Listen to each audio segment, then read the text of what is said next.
পাশের বাড়ির বৌদির জামাই বোকা। একদিন বৌদি আমায় ডেকে নিয়ে বলল, তোর দুলাভাই একটা বোকা, আমার কষ্ট অভাব দূর করতে পারে না। আমি বৌদির কথা শুনে অবাক হয়ে যাই। একদিন বৌদি আমার সাথে যা করেছিল তা শুনলে তোমাদের চোখ কপালে উঠে যাবে।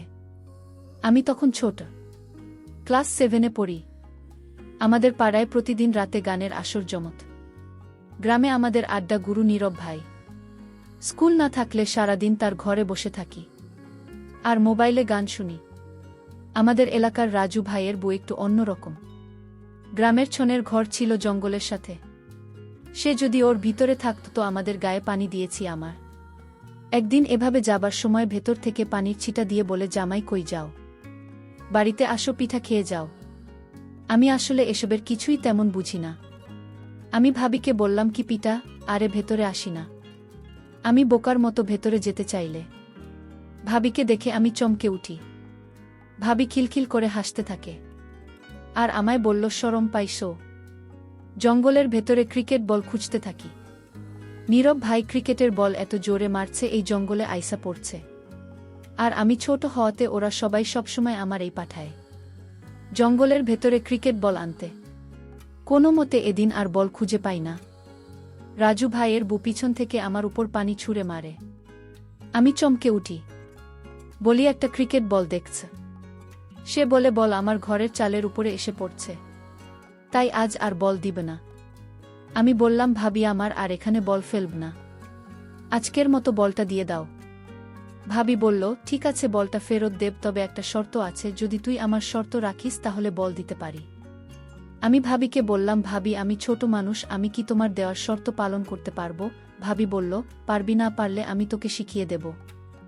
আমি ভাবিকে জিজ্ঞেস করলাম, ভাবি কি শর্ত বলো? এবার ভাবি বলল, এখন বলতে পারবো না, তুই বরং সন্ধ্যার পর আমাদের বাড়িতে আসিস, তখন সত্যটা বলবো। আর এখন যে বলটা নিয়ে যা। আমি ভাবতে লাগলাম, ভবিষ্যৎটা তো এখনই বলতে পারত, কিন্তু সন্ধ্যার পর বলল কেন? ভাবের কথা শুনে আমি কিছুটা ভয় পেলাম। কি জানি বলে বসে তার কোনো হিসাব আছে? আমি ক্লাস 7-এ পড়লে কি হবে? আমার গঠন গাঠন একটু বল। অনেকে বিশ্বাসই করতে চায় না। আমি ক্লাস 7-এ পড়ি। আমার 5 ফুট 5 ইঞ্চি উচ্চতা। পরের দিন আমি ভাবের কথা মতো সন্ধ্যার সময় তাদের বাড়িতে গেলাম। বাড়িটা একদম নীরব বাড়ি। আমি ভাবিকে বললাম, ভাবি, তুমি আমাকে কিসের শর্ত দেবে বলেছিলে? আমি আজ তো আসলাম সেই শর্তটা শুনতে। ভাবি বলল, এটা কোনো শর্ত না রে, আমার দুঃখের গল্প। আমি যদি আমার গল্পটা তোর সাথে শেয়ার করি তাহলে তুই কি এর সমাধান দিতে পারবি? আমি বললাম, ভাবি, আমি মানুষটা ছোট হতে পারি, কিন্তু আমার বিষয় তুমি জান না। আমি ছোট হলেও কোনো কাজে পর্যন্ত ব্যর্থ হয়নি। ভাবি তখন খুশি হয়ে বলল, সত্যি বলছিস তুই? আমি জানতাম তুই মাত্র 7-এ, পুলিশ কি বুঝবি তুই? ভাবি, তুমি তোমার কষ্টের গল্পটা বল, আমি শুনতে চাই। আর যদি আমি গল্পটা শুনে তোমার সমস্যার সমাধান করে দিতে পারি তাহলে আমি জানি তুমি আমায় কোনোদিন ভুলতে পারবে না। এতটুকু বাচ্চা ছেলের সাহস দেখে আমি অবাক হয়ে গেলাম। এই বাচ্চা ছেলে আমাকে যেভাবে উৎসাহিত করেছে, আমি তার কথা শুনে অনেক খুশি হলাম। আর মনে মনে ভাবলাম, আমি ওকে দিয়ে এসব দূর করব, ওকে দিয়ে আমার সমস্যার সমাধান করিয়ে নিব। আমি ভাবিকে বললাম, ভাবি, তুমি কি ভাবছো এমন করে? তোমার কষ্টের গল্পটা বলো, আমি শুনি। ভাবি তখন বলল, ঠিক আছে, তাহলে শোন। তোর দুলাভাই একটা বোকা, আমার কোনো কথা সে রাখে না, সে আমার সাথে পারে না। প্রতিদিন রাতে ঘরে এসে ভাত খেয়ে মরার মতো ঘুমিয়ে পড়ে। আমার কোনো আবদার তো দুলাভাই রাখে না এবং পূরণ করতে পারে না। সে সব সময় আমার কাছ থেকে দূরে থাকে। মানুষের সাথে আমার জীবনটা কাটানো খুব কষ্টের। উত্তর, দুলাভাই সবসময় প্রতিদিন বলে আমার শরীরটা আজ ভালো না। আচ্ছা তুই বলতো, এভাবে কি আর সংসার চলে? এই সংসারে আমি চলে যেতে চাই, কিন্তু আমার মা বাবা তো অসহায়, আমি তাদের কষ্ট দিতে চাই না। আমার বাবা যখন আমায় ফোন করে জিজ্ঞেস করে, কেমন আছিস মা, আমি তখন বুক ভরা কষ্ট নিয়ে বলি, ভালো আছি বাবা, কিন্তু আমার তো মনের ভিতর শান্তি নাই। আমি তো একটু সুখের ছোঁয়া পাই না এই সংসার থেকে। আর তাই আমার মা বাবাকে মিথ্যা সান্ত্বনা দিই যে আমি ভালো আছি। আচ্ছা তুই বলতো, একটা সংসারে মেয়েরা কি চায়? এই সংসারে আমি বেঁচে থেকেও যেন মরে আছি। উত্তর, দুলাভাই রে, কত করে বললাম কবিরাজ দেখাও, সে আমার কোনো কথাই কানে না। সে তার নিজের ইচ্ছা মতো চলাফেরা করে। আমার ভালো মন্দ কোনো খোঁজ খবর রাখে না। ভাবের কথা আমি খুব মনোযোগ সহকারে শুনছিলাম। ভাবির কথাগুলো শুনে আমি বুঝতে পারলাম ভাবি কিসের অভাব বোধ করছে। ভাবি আমাকে আরও বলল, তোর দুলাভাই সারাদিন বোকার মতো ঘোরাফেরা করে। অনেকদিন যাবৎ আমি ভালো খাবার খেতে পারছি না। ভাবে এই কথাটা শুনে আমার খুব কষ্ট হল। ভাবি দেখতে অনেক সুন্দরী। এরকম বোকা একটা জামাইবাবুর কপালে জুটল। যাই হোক, আমি ভাবি সমস্ত কথা শুনে বুঝতে পারলাম এভাবেই সংসার সুখে নেই, বরং সুখের অভিনয় করে যাচ্ছে তার মা বাবাকে খুশি করার জন্য। আমি ভাবিকে বললাম, ভাবি তুমি কোনো চিন্তা করো না, আমি তোমার সকল সমস্যার সমাধান করে ফেলব। তুমি আমার প্রতি আস্থা রাখো। ভাবি আমার কথা শুনে বলল, তুই ছোট মানুষ, তুই কি বুঝলি আমার কষ্ট? তাও তোকে বললাম, কারণ আমি এমন কপাল নিয়ে জন্ম নিলাম, আমার কষ্টের কথা কাউকে বলতে পারেনি। আজ তোকে বললাম। আমি বললাম, ভাবি তুমি যখন আমার কাছে তোমার কষ্টের কথা বলেছ, আমি পারি আর না পারি চেষ্টা করে দেখতে পারি। এভাবেই খুশি হয়ে বলল, তোর আর কিছু করা লাগবে না। উত্তর মুখের কথা শুনে আমার মনটা শান্ত হয়ে গেল। আমিও ভাবের কথা শুনে আমি ভাবিকে বললাম, ভাবি তুমি কোনো চিন্তা করো না, আমি তোমার সুখের ব্যবস্থা করছি। তুমি শুধু আমার কথা রেখো, যখন যা বলব তখন তোমার তাই করতে হবে। আমি ভাবিকে বললাম, ভাবি তুমি একটু অপেক্ষা করো, আমি আমার বাড়ি থেকে আসছি। আমি তাড়াতাড়ি বাড়িতে এসে আমার বাবার পকেট থেকে কিছু টাকা নিয়ে বাজারে গেলাম। আমি মনে মনে চিন্তা করলাম, ভাবি কি আজ আমি দেখিয়ে ছাড়ব আমাকে বলে আমি বাচ্চা মানুষ। হায় ভাবি, তুমি আমার সম্পর্কে জান না, তুমি আজই বুঝতে পারবে আমি বাচ্চা নাকি কিশোর। আমি বাবার পকেট থেকে টাকা নিয়ে বাজারে গেলাম। বাজারে গিয়ে 1 কেজি গরুর মাংস কিনলাম। আলু, পেঁয়াজ, রসুন, ভাবের জন্য সাবান, ফেস ওয়াশ, মুখের ক্রিম, হাতের ছুরি ইত্যাদি কিনে ভাবির বাসায় নিয়ে গেলাম। ভাবি আমার হাতে বাজার দেখে অবাক হয়ে গেলাম। আমি ভাবিকে বললাম, ভাবি চিন্তা করো না, তুমি এখানে বসো, দেখো তোমার জন্য কত কি এনেছি। আমি ভাবি যখন সকল সামগ্রী দেখালাম, ভাবি তখন বলল, তুই বাচ্চা মানুষ, এত টাকা কোথায় পেলি? আমি বললাম, ভাবি আমি এই টাকা জমিয়ে রেখেছিলাম, আমার কাছে আরও অনেক টাকা আছে ভাবি। ভাবি তখন বলল, এসব আমি নিতে পারবো না, তোর দুলাভাই জানলে আমি কি জবাব দিব, একবার ভেবে দেখেছিস? ভাবি বললাম, তুমি বলবে বাবার একটা গরু ছিল, সেটা বিক্রি করে কিছু টাকা মাকে খরচ করার জন্য দিল। তোর মাথায় তো দারুণ বুদ্ধি, কিন্তু আমার জন্য তুই এত কিছু করবে কেন?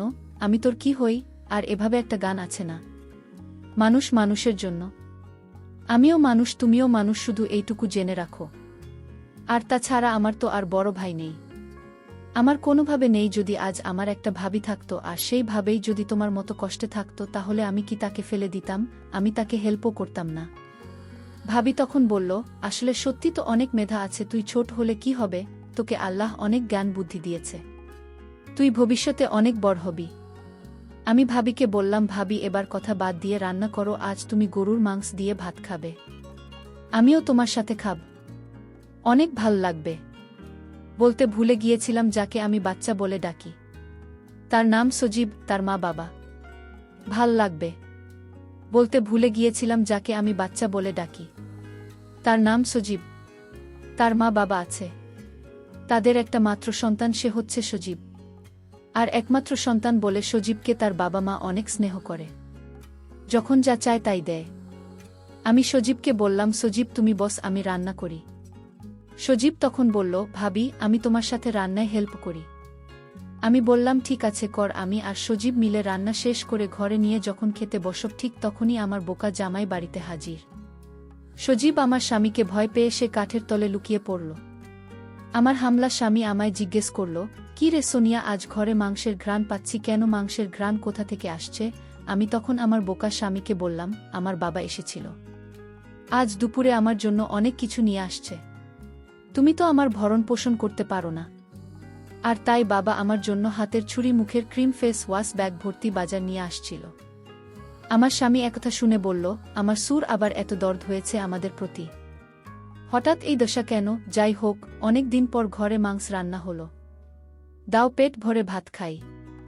আমি মনে মনে বললাম, শুধু খেতে যান, ঠিকমতো দিতে জানো না। এদিকে সজীব কাঠের নিচে শুয়ে ঘুমিয়ে পড়ল। আমি আমার স্বামীর জন্য ভাত আর মাংস নিয়ে তার কাছে গেলাম, তাকে খেতে দিলাম। সে শুধু মন ভরে ভাত খাচ্ছে। আর একটা বার জিজ্ঞেস করল না, তুমি খাবে না আমার সাথে, তুমিও খাও না। সে তো এই কথাটা বলতে পারত, কিন্তু তার মাথায় এতখানি বুদ্ধিও নেই। শুধু নিজের ভুলটা বুঝে আমার কষ্টটা একবারও জানতে চায়নি। যাই হোক, সে খেয়ে বিছানায় শুয়ে নাক ডেকে ঘুমাচ্ছিল। আমি তখন কাঠের নিচে সজীবকে বললাম, সজীব সজীব তো দুলাভাই ঘুমিয়ে গেছে। দেখি সজীব ঘুমিয়ে পড়েছে। আমি তাকে হুঁশ করার জন্য একটু পানি ছিটিয়ে দিলাম। তখন সে লাফ দিয়ে উঠে পড়ে। আমি তাড়াতাড়ি কাঠের তল থেকে বের হয়ে বাইরে চলে আসলাম। আর ভাবিকে বললাম, ভাবি আমি আজ চলে যাই, বাবা মা আমার জন্য চিন্তা করছে, কাল আসব। আর ভাবি তুমি আমায় একটা কথা দাও। কি কথা? তুমি রাতে পেট ভরে মাংস দিয়ে ভাত খেয়েও আমার কথা না রাখলে আমি আর কোনোদিন তোমার বাড়িতে আসব না। ঠিক আছে, আমি সত্যি খেয়ে নেব। এখন তুই বাড়িতে যা। আমি বাড়িতে চলে আসলাম। রাতে শুয়ে শুয়ে শুধু ভাবের কথা চিন্তা করতে লাগলাম। আমার সারারাত অস্থির অস্থির লাগছিল। আমি কিছুতেই রাতে ঘুমাতে পারলাম না। আমি সিদ্ধান্ত নিলাম যে করে হোক ভাবের সমস্ত কষ্ট দূর করতে হবে। আর দুলাভাই যা পারে না তা আমি করে দেখাব। ভাবের কোনো সন্তান নাই। বিয়ে হয়েছে 5 বছর হয়েছে, তাও তাদের কোনো সন্তান হয়নি। আমি সিদ্ধান্ত নিলাম ভাবে কেইনকে আর রাখব না। আমি তাকে সমস্ত সমস্যার সমাধান করব। পরের দিন দুলাভাই গঞ্জে চলে গেল। আজ মনে হয় রাতে ফিরতে পারবে না। ফিরতে ফিরতে কাল সকাল নাগাদ হবে। আমি তাড়াতাড়ি ভাবির বাড়িতে গেলাম। গিয়ে দেখি ভাবি শুয়ে আছে।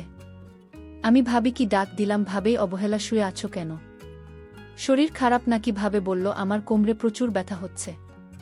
আমার স্বামী এ পর্যন্ত আমাকে কোনো ওষুধ কিনে দেন নাই। আমি ভাবিকে বললাম, ভাবি আমি তোমার জন্য ব্যথার ওষুধ নিয়ে আসি। ভাবি বলল, না লাগবে না। আমি ভাবিকে বললাম, ভাবে ট্যাবলেট না খেলে তো ব্যথা সারবে না ভাবি। সজীব ভাই আমার, আজ আমি অসহায়, আমার পাশে কেউ নেই। আজকের কোমর ব্যথায় মনে হয় আমি মরে যাব। এই জন্যই তো বললাম ওসব নিয়ে আসি। ভাবি বলল, ওষুধ লাগবে না, তুই কোমরটা একটু মালিশ করে তাহলে ব্যথাটা কমে যাবে। আমি ভাবি এমন কথা শুনে আমার কেমন জানি লাগছিল। আমি বললাম, ভাবি আমি পারব না মালিশ করতে, আমি বরং ডাক্তার নিয়ে আসে। ভাবি তখন আমায় বলল, আরে বোকা ছেলে, এই ব্যথা মালিশ ছাড়া কমবে না। তুইও তো ডাক্তার নিয়ে শুধু খরচ বাড়াবে। তুই একটু মালিশ করে দিলে ব্যথাটা কমে যাবে। আমি ভাবি ব্যথার কষ্ট দেখে আমি মালিশ করে দিলাম। 5 মিনিট পর ভাবি ব্যথা কমে যাওয়ায় ঘুমিয়ে গেল। আর আমার মনের আশা করে নিলাম। আর ভাবিও এটাই চেয়েছিল। আমি ছোট হলেও তা বুঝতে পারি। আমি যেদিন বল আনতে গিয়েছিলাম সেদিনই বুঝতে। এতদিন ঢাকায় ছিলাম। ভাবি আমাকে দেখে বলল, সজীব তুই কেমন আছিস? ভালো। ভাবি তুমি কেমন আছো? ভাবি। আমি ভাবি মুখে হাসি দেখতে পেলাম। আমি কোনোদিন ভাবিনি, এমন ভাবে হাসতে দেখিনি। ভাবি আমাকে ঘর থেকে একটা মিষ্টি নিয়ে এসে বলল, মিষ্টি খা।